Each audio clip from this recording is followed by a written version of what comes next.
Good afternoon. It's wonderful to see you again. My name is Pamela. I'm the Director of Music here at Trinity Church. And it's another glorious, beautiful day.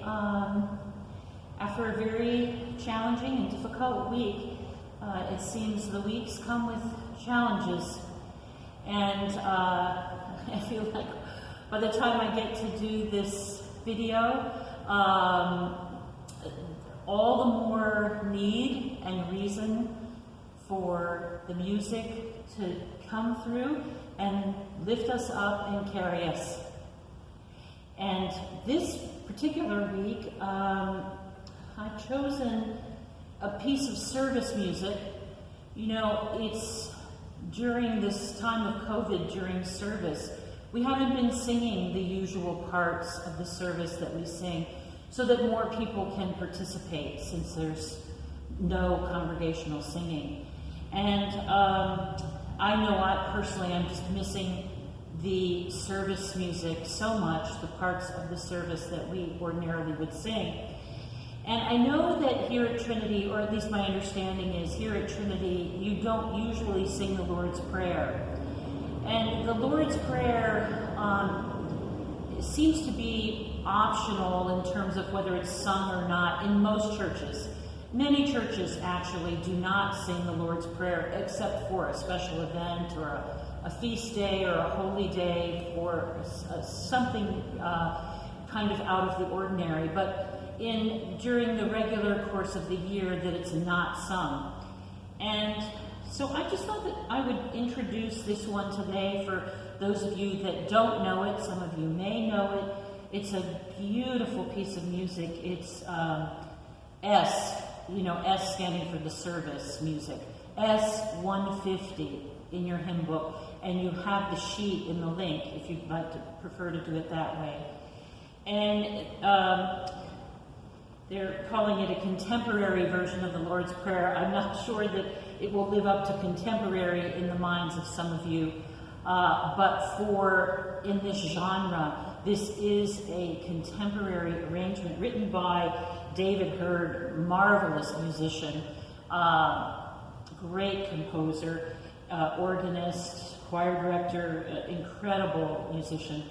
And you'll notice in the harmonies that they don't exactly resolve the way that you're used to, and that's this stretching of the contemporary harmonizations. This is what I sang at the beginning of this video today. That was the Our Father that we're going to do, S150. So let's take a look at that now. I'll just play through the melody, and we'll work on that a minute, and then try and add the harmonies.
that's the melody. And you can see, for those of you that know a little bit about chant, Gregorian chant, that this, in the way the lines move, is a callback to that time, but you'll hear with the harmonies that are underneath that it brings this whole modern element, which for me, I just love the music that's been written that's contemporary with its showing its roots and its foundations in the music of long ago. And this is certainly one of those pieces. So let's try it now with the accompaniment. You may want to rewind this and sing the melody through a couple of times, because the harmonies might throw you off. But let's try it once and see what happens.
You'll notice I'm speeding it up now from that original tempo where we're learning the music and it's slower, that I'm moving it along. And let's try it one more time in this faster tempo.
Beautiful. Such a beautiful prayer. And I hope that as you work on this, I know it's new, I know it's a lot to take in. I know for some of you there's a resistance to the things that are reminiscent of chant.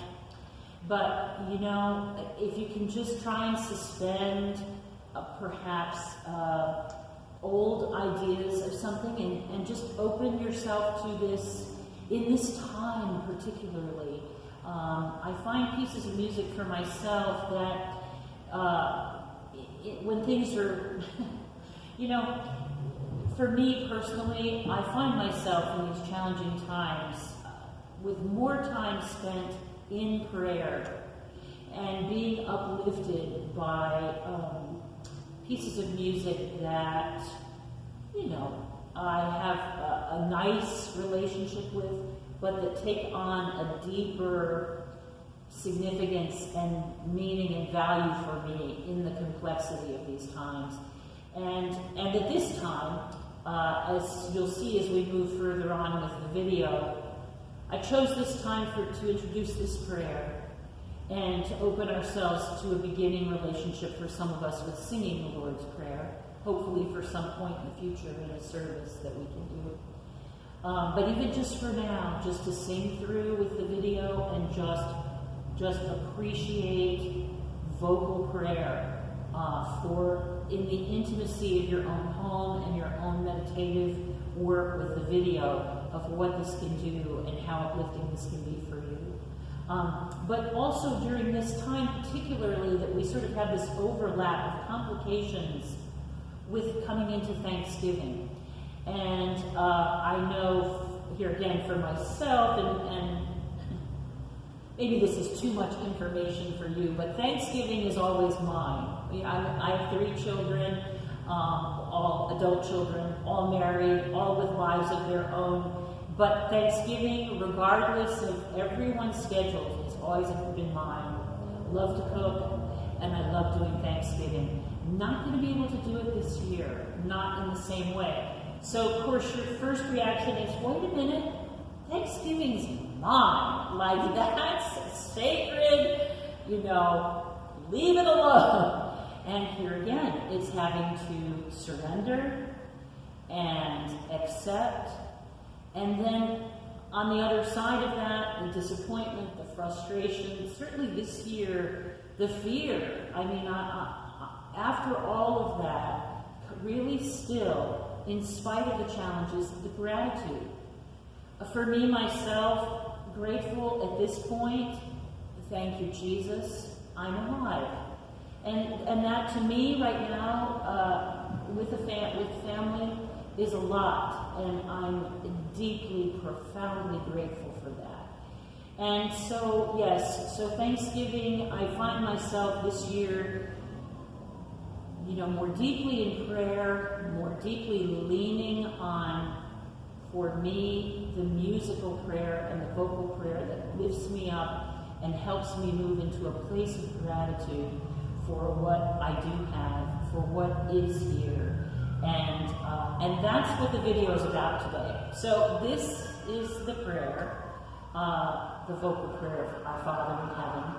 And now moving forward, I'd like to work on a couple of pieces that are, one of them I'm sure you know, that is often sung for Thanksgiving Mass. It is just such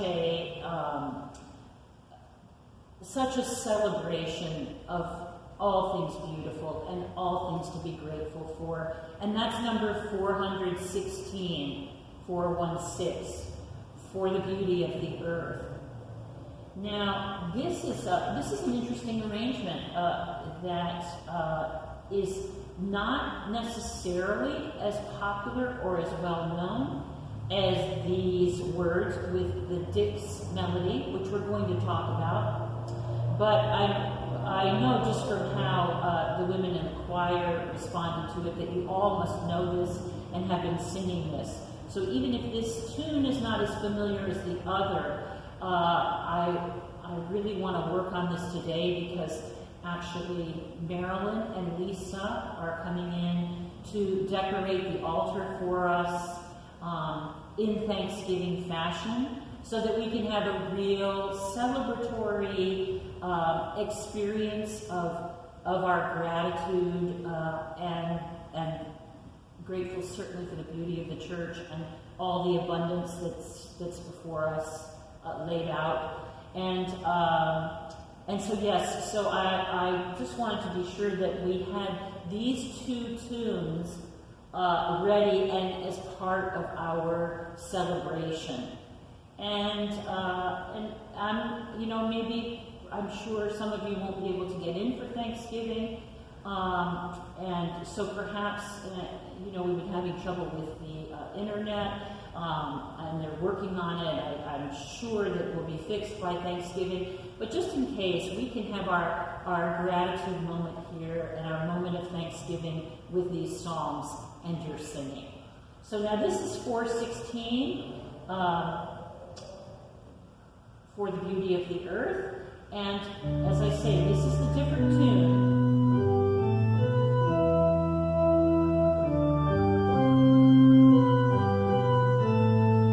So let me play along this tune and sing it with you and for you if you know it.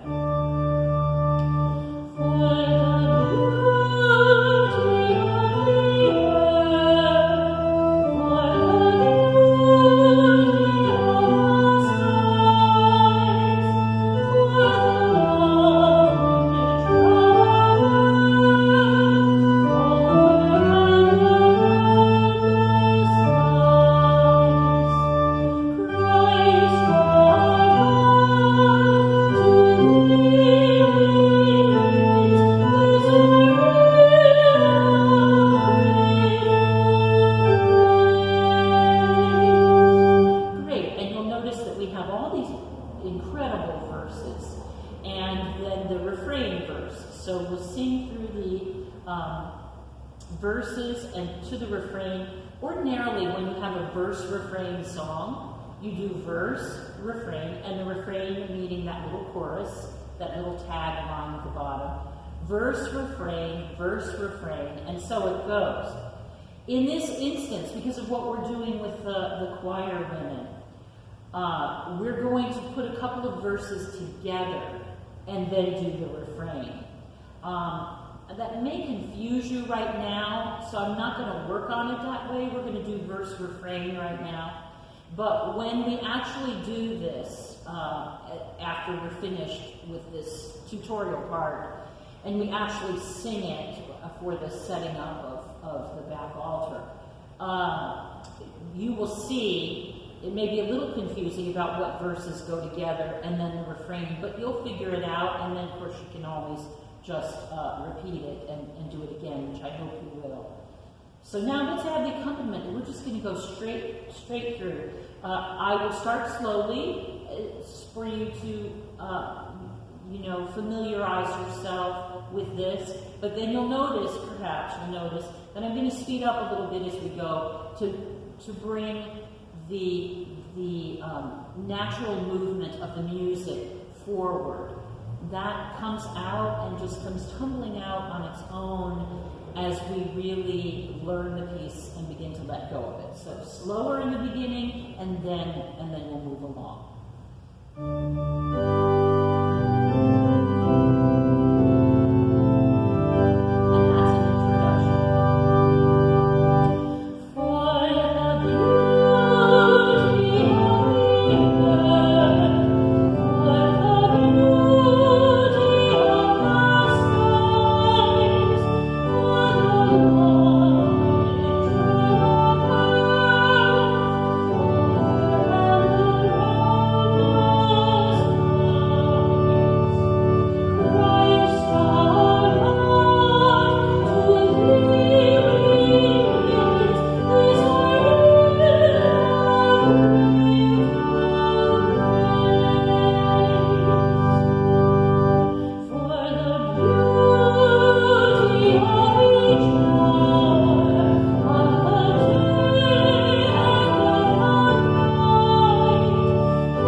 verses covers all the bases. Isn't it magnificent?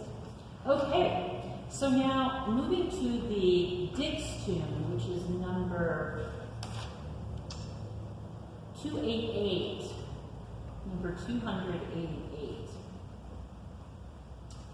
So what we have here, and one of the reasons that I wanted to do this was because you'll recall in one of our earlier videos that I spoke of how a famous tune might be used for several pieces of music for different times of the year with a different text. And I think we're beginning to see, I hope with all of these you're still looking down at the bottom and seeing, where the origin of the tune and the origin of the text, the composer of the text or the poet, priest, musician, whomever. But their time period, they usually list their birth dates. So, for example, we can just take this one since we haven't done this in the last couple of times. You'll see these particular words are attributed to Anna Letitia Barbald in mid-1700s, or 1743 to 1825, so the late 1700s. But the music is attributed to the tune of Dix from the English hymnal. And this particular way of aligning the melody, well, that Dix melody contributed to Conrad Kocher, the late 1700s. This particular arrangement in the hymnal 1982, arranged by William Henry Monk, you'll see mid to late 1800s. So William Monk takes the melody and creates this arrangement for it. And this version of the Dix melody is what often accompanies the text of For the Beauty of the Earth by the Pierpont, Thelio Sanford Pierpont.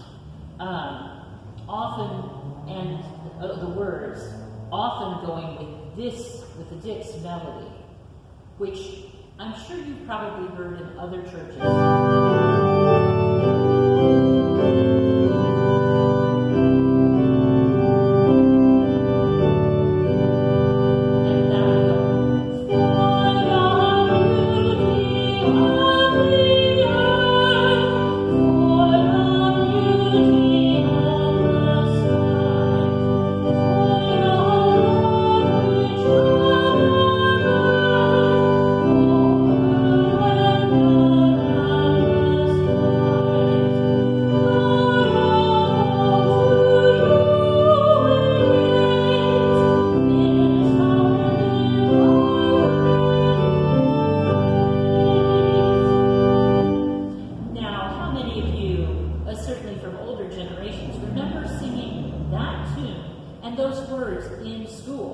In public school back in the day. So it shows you how popular this piece was back when that was happening as a public school experience. Now, I'd like to take a look at this 288 with the words that are written here to show you the difference of how an incredible poet can take these tunes and be able to turn them into such, amazing standalone pieces of music with their texts. So we know we could take all of that, the previous For the Beauty of the Earth, at 7777 and refrain, and that would fit in right with this, because we can see the bottom of 288, 777777. There, you'll notice they didn't turn this last line into a refrain. They've kept it as part of the verses, but it could be. But how they've taken this same setup and with these words. And so now let's try this. And nice and slowly to just work. We obviously know the melody now. Let's get all those words wrapped around these notes. It's a little bit slower. Praise to God.